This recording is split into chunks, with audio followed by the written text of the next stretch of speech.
Saudi Arabia, it is the leader of the Muslim world, it is not taking any refugees. Saudi Arabia has got enough money to give God a complex. The entire ethos of UK is changing. Many places in UK look like you are in Pakistan. All these guys from Lebanon and Palestine and Pakistan, and they're saying it on your face. They're marching on your streets that we want to convert, UK. Jain friends, I'm Major Gaurav Arya and you're watching the Chanakya Dialogues English.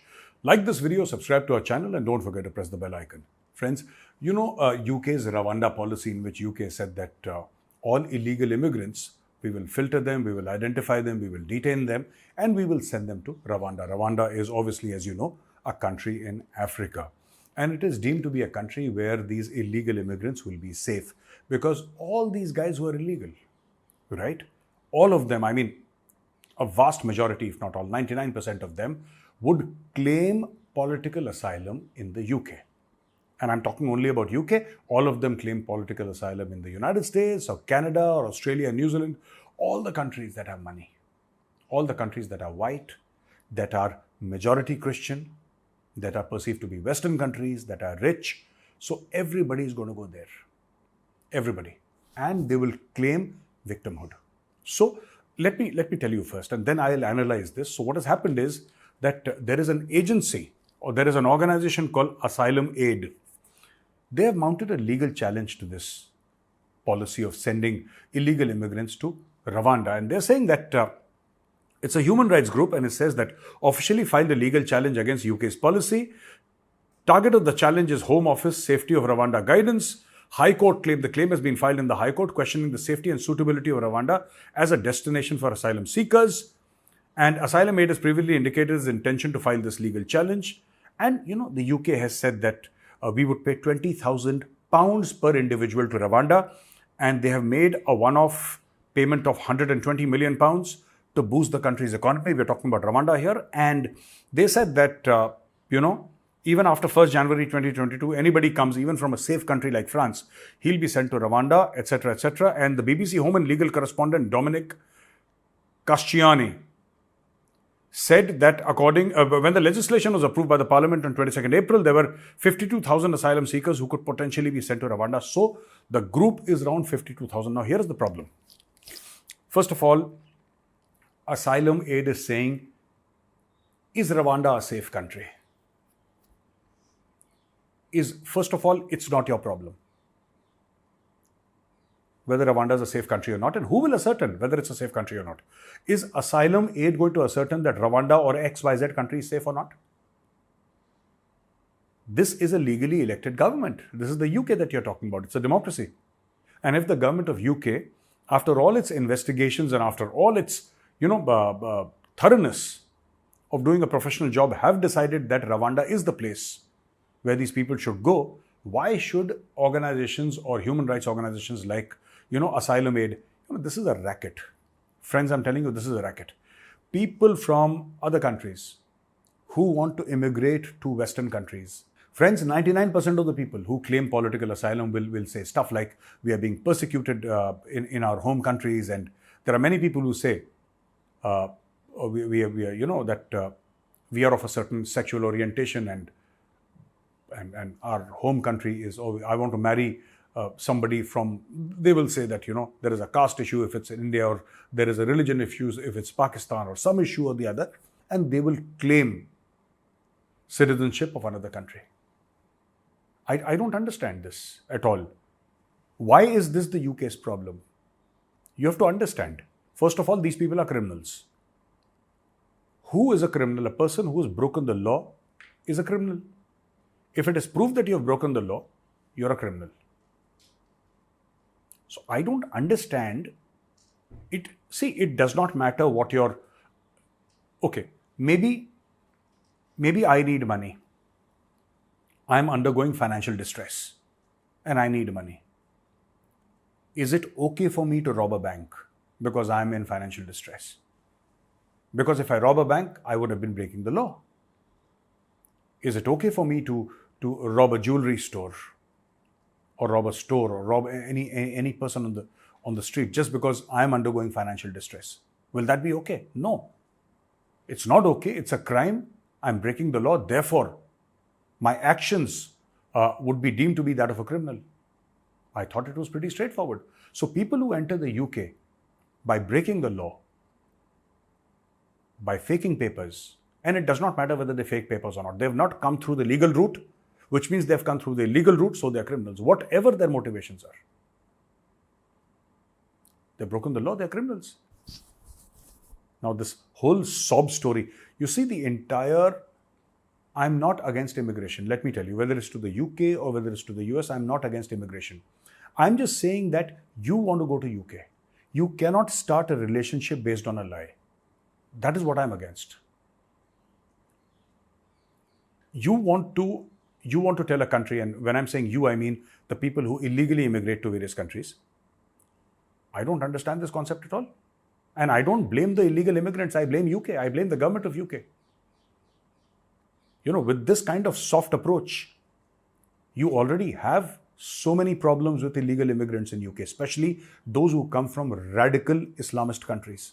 You have such a big problem in the UK. There are Sharia zones where you cannot enter. You have a very serious problem. And rather than solving the problem which is there in front of you, which is staring you in the face, there is one asylum aid, there is one this aid and that aid, and UK as you know it will cease to exist. UK as you know it, it'll not be there. The character and the entire ethos of UK is changing. Many places in UK look like you're in Pakistan because people in Pakistan produce children like it's going out of fashion tomorrow. There are people in Pakistan, they'll just land up in the UK. They'll say that we are being persecuted there in Pakistan. A Muslim from Pakistan, a Sunni Muslim from Punjab, Pakistan will say, Pakistan was made for you. How in God's name can you be persecuted? It was made for Muslim, and you're Punjabi, you're the majority in Pakistan. And then you'll claim that you're being persecuted because of your religion or some nonsense. And then you'll land up in the UK. Free housing. You'll be on dole, on government assistance, and have 20 children inside UK. And what are they going to do when they grow up? They're going to do exactly the same thing. They're going to be on government support, and they're going to produce 20 children each. So 20 to 20. That is how, you see, this whole thing about, let's let immigrants come in because we are such a nice country. No. You got to pick and choose the kind of people you are allowing into your country. You don't want people who want to turn, Pakistan into a Sharia state. You don't want that. And they're doing that. And they have said it on your face. The problem is they are saying it on television. They're saying it on social media. All these guys from Yemen, all these guys from Lebanon and Palestine and Pakistan and other countries, they're saying it on your face. They're marching on your streets. They're marching in your streets and they're telling you on your face that we want to convert, UK to a Muslim country. They're saying it on your face. And you refuse to see it because, you're so large-hearted, and if you say anything, it'll be Islamophobia.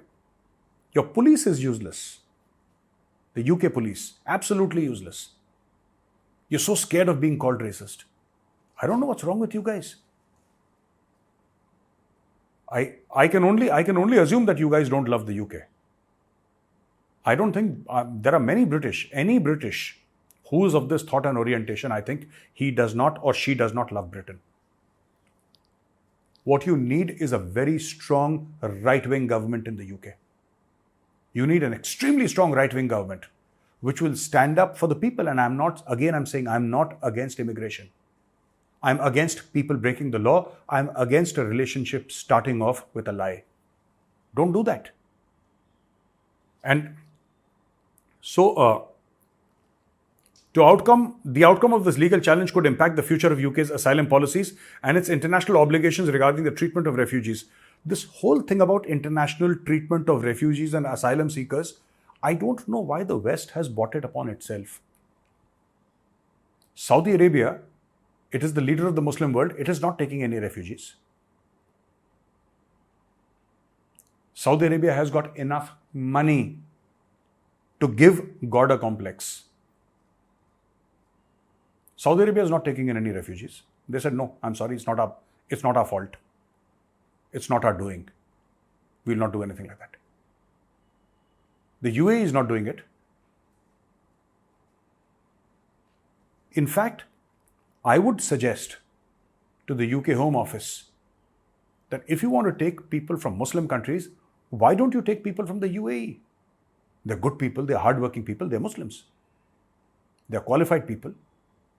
They follow the law. They have a sense of civility. They understand social structures. Why don't you take people from Saudi Arabia? I fail to understand. Take people from Saudi Arabia. They'll respect the law. They'll be assets to the UK.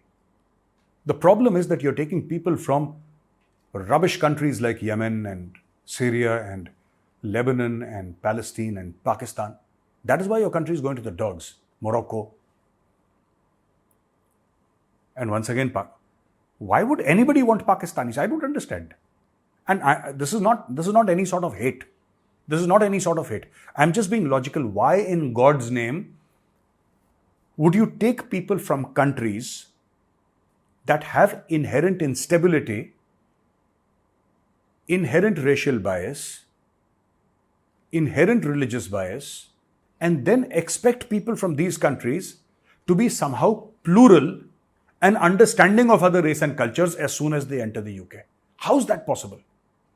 If a child has grown up in a certain atmosphere of violence against minorities, if he has grown up,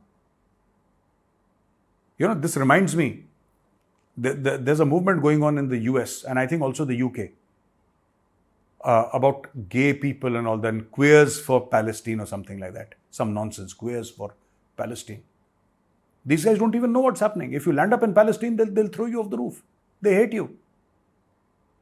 But you think it's fashionable. It's fashionable to go out with your gay pride flags and wave and say that, we stand with Palestine. No. They mean you harm.